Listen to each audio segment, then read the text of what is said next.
नमस्कार दोस्तों, आज की तारीख है 22 मार्च 2026, दिन रविवार और आज की हिंदी तिथि है चैत्र माह के शुक्ल पक्ष चतुर्दशी।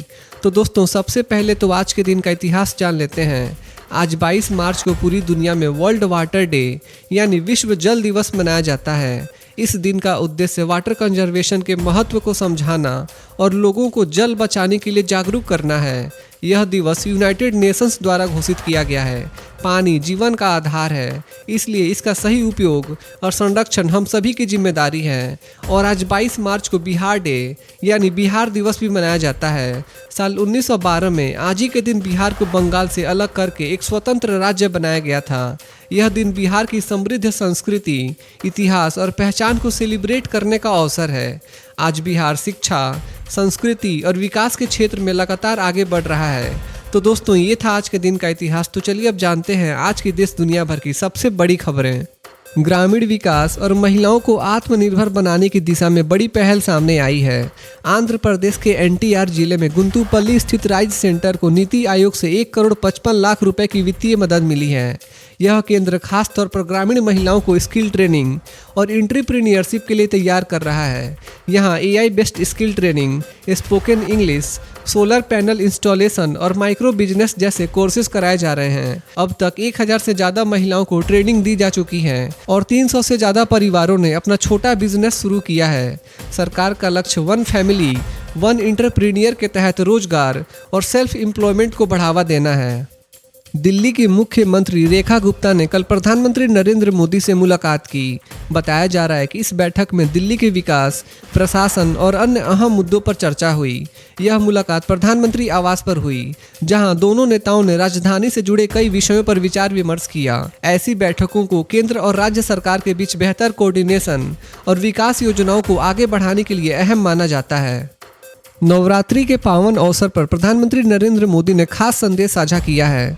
प्रधानमंत्री मोदी ने कहा कि मां दुर्गा पर अटूट विश्वास भक्तों में नई ऊर्जा और चेतना भरता है। उन्होंने सोशल मीडिया पर एक डिवोशनल भजन भी शेयर किया जो माता को समर्पित है। अपने संदेश में पीएम मोदी ने लिखा कि जगत जननी माता पर अटूट विश्वास उनके भक्तों में नई चेतना और स्फूर्ति का संचार करता है।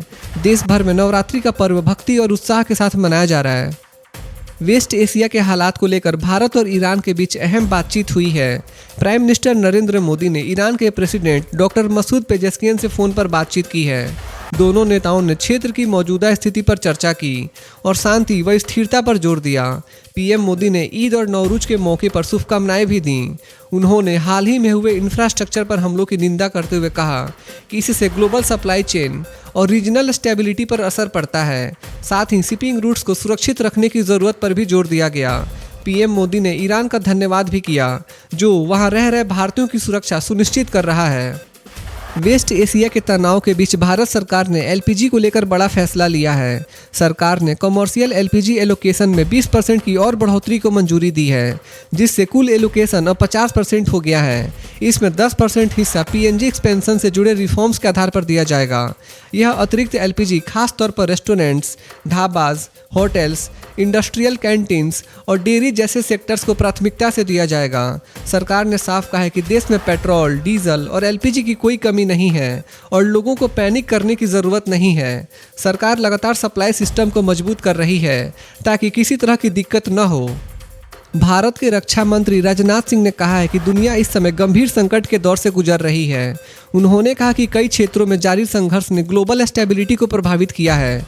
रक्षा मंत्री ने खास तौर पर वेस्ट एशिया में चल रहे हमलों को लेकर चिंता जताई। उन्होंने कहा कि यह स्थिति सिर्फ भारत ही नहीं बल्कि पूरे विश्व के लिए चिंता का विषय है। राजनाथ सिंह ने शांति और स्थिरता बनाए रखने के लिए संवाद और सहयोग की आवश्यकता पर जोर दिया। उनका कहना है कि मौजूदा हालात में सभी देशों को मिलकर समाधान की दिशा में काम करना चाहिए। मिडिल ईस्ट में जारी तनाव के बीच यूएस प्रेसिडेंट डोनाल्ड ट्रंप का बड़ा बयान सामने आया है। ट्रंप ने कहा है कि अमेरिका ईरान के खिलाफ मिलिट्री ऑपरेशंस को जल्द खत्म करने पर विचार कर रहा है, क्योंकि उनके मुताबिक अब मिशन अपने लक्ष्य के करीब पहुंच चुका है। यह बयान ऐसे समय आया है जब ईरान लगातार जवाबी हमले कर रहा है और एनर्जी सेक्टर पर असर पड़ा है। इसी बीच यूएस ने 30 दिन की सैंक्शंस वेवर भी दी हैं, जिससे ईरानियन ऑयल की बिक्री हो सके और ग्लोबल मार्केट स्टेबल हो सके। ट्रंप ने यह भी साफ किया कि इजराइल अब ईरान के गैस फील्ड पर आगे हमला नहीं करेगा। इस फैसले से संकेत मिल रहे हैं कि अब हालात धीरे धीरे शांत हो सकते हैं। मिडिल ईस्ट के बढ़ते तनाव के बीच साउथ कोरिया ने बड़ा कदम उठाया है। साउथ कोरिया ने कहा है कि वह स्ट्रेट ऑफ हॉर्मुज में सेफ नेविगेशन सुनिश्चित करने के प्रयासों में शामिल होगा। यह रास्ता दुनिया के करीब 20% ऑयल और गैस सप्लाई के लिए बेहद अहम है। साउथ कोरिया और Britain, France, Germany, Italy, Japan, Netherlands और कनाडा जैसे देशों के साथ मिलकर ईरान के हमलों की निंदा करेगा। इन देशों ने ईरान से अपील की है कि वह शिपिंग रूट्स को बाधित करना बंद करे और इंटरनेशनल लॉ का पालन करे। इस कदम से साफ है कि ग्लोबल लेवल पर इस मुद्दे को लेकर चिंता लगातार बढ़ रही है।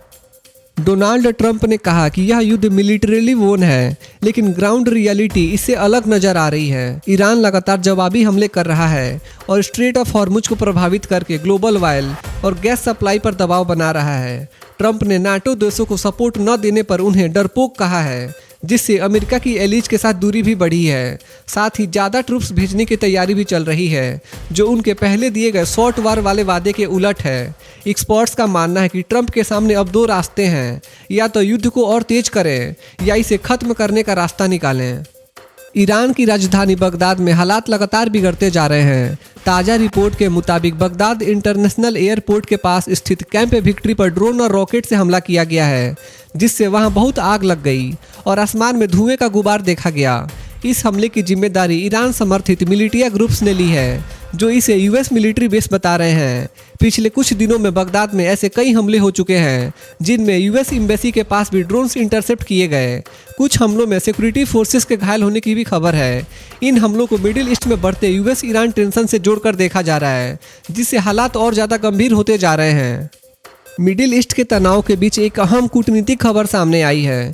ईरान ने संकेत दिया है कि वह जापान से जुड़े जहाज़ों को स्ट्रेट ऑफ हॉर्मुज से गुजरने की अनुमति दे सकता है। ईरान के फॉरेन मिनिस्टर अब्बास अरागची ने कहा कि अगर जापान इस रास्ते को खोलने की पहल करता है तो तेहरान सहयोग करने के लिए तैयार है। स्ट्रेट ऑफ हॉर्मुज दुनिया की ऑयल सप्लाई के लिए बेहद अहम है, जहां से जापान अपनी करीब 90% तेल ज़रूरत पूरी करता है। इसी वजह से दोनों देशों के बीच बातचीत शुरू हो गई है। हालांकि यूएस ईरान कॉन्फ्लिक्ट के चलते यह रास्ता अभी काफ़ी हद तक बंद है, जिससे ग्लोबल ऑयल प्राइसेस पर भी बड़ा असर पड़ा है। मिडिल ईस्ट में युद्ध अब और ज़्यादा खतरनाक मोड़ लेता नजर आ रहा है। इजराइल ने एक बार फिर ईरान और लेबनान की राजधानी बीरत पर बड़े एयर स्ट्राइक्स किए हैं, जबकि यूएस हजारों मरीन्स को क्षेत्र में भेजने की तैयारी कर रहा है। 28 फरवरी से शुरू हुए इस युद्ध में अब तक 2000 से ज़्यादा लोगों की मौत हो चुकी है। इस बीच स्ट्रेट ऑफ हॉर्मुज लगभग बंद हो चुका है, जिससे ग्लोबल ऑयल सप्लाई पर बड़ा असर पड़ा है और कीमतें करीब 50% तक बढ़ गई हैं। ट्रंप ने नाटो देशों को सपोर्ट न देने पर उन्हें डरपोक कहा है। हालात इतने गंभीर हैं कि लेबनान में लाखों लोग बेघर हो चुके हैं और कॉन्फ्लिक्ट लगातार फैलता जा रहा है। देश की सिक्योरिटी ट्रेनिंग को मजबूत करने की दिशा में बड़ा कदम उठाया गया है। राष्ट्रीय रक्षा यूनिवर्सिटी (RRU) और सशस्त्र सीमा बल (SSB) एकेडमी के बीच न्यू दिल्ली में एक मऊ साइन हुआ है। इस समझौते का मकसद नेशनल सिक्योरिटी ट्रेनिंग को बेहतर बनाना और ग्राउंड लेवल ज़रूरतों के साथ एकेडमिक रिसर्च को जोड़ना है। इस पार्टनरशिप के तहत RRU SSB के ट्रेनिंग प्रोग्राम्स को एकेडमिक एक्रेडिटेशन देगा और दोनों संस्थान रिसोर्सेज, फैकल्टी और मॉडर्न ट्रेनिंग टूल्स साझा करेंगे। साथ ही SSB जवानों को एडवांस्ड लैब्स और फील्ड ट्रेनिंग के जरिए प्रैक्टिकल एक्सपीरियंस भी दिया जाएगा। इस पहल से बॉर्डर सिक्योरिटी और इंटरनल सिक्योरिटी सिस्टम को और ज़्यादा मजबूत करने में मदद मिलेगी। सऊदी अरब में भारतीयों के लिए बड़ी सुविधा उपलब्ध कराई गई है। सऊदी अरब में इंडियन एम्बेसी ने कल दमम, जुबैल और हेल में भारतीय समुदाय को काउंसलर और अटेस्टेशन सर्विसेज दिया। एम्बेसी ने बताया कि इन सेंटर्स पर आने वाले लोगों की समस्याओं का समाधान मौके पर ही किया जा रहा है। इस पहल का मकसद वहां रह रहे भारतीयों को जरूरी सेवाएं आसानी से उपलब्ध कराना है, ताकि उन्हें एम्बेसी तक बार बार आने की जरूरत न पड़े।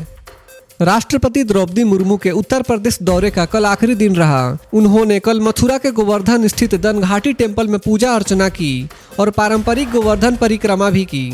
इसके बाद वह दिल्ली के लिए रवाना हो गईं। 3 दिन के इस दौरे की शुरुआत अयोध्या में राम जन्मभूमि के दर्शन से हुई थी।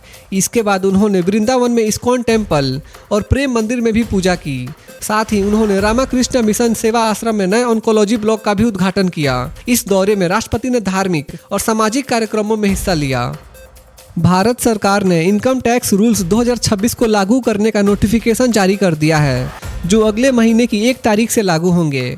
इन नए रूल्स का मकसद टैक्स सिस्टम को ज़्यादा सिंपल और ट्रांसपेरेंट बनाना है। कंपनियों के लिए डिविडेंड रूल्स सख्त किए गए हैं, जहां अब शेयर रिकॉर्ड्स रखना और इंडिया में ही पेमेंट करना जरूरी होगा। साथ ही स्टॉक एक्सचेंजेस को 7 साल तक ट्रांजैक्शन डाटा सुरक्षित रखना होगा और मंथली रिपोर्ट्स देनी होंगी। सरकार ने क्रॉस बॉर्डर टैक्सेशन पर भी सख्ती बढ़ाई है और नए रिपोर्टिंग सिस्टम लागू किए हैं। कुल मिलाकर ये रूल्स टैक्स सिस्टम को मॉडर्न, डिजिटल और मजबूत बनाने की दिशा में बड़ा कदम माने जा रहे हैं।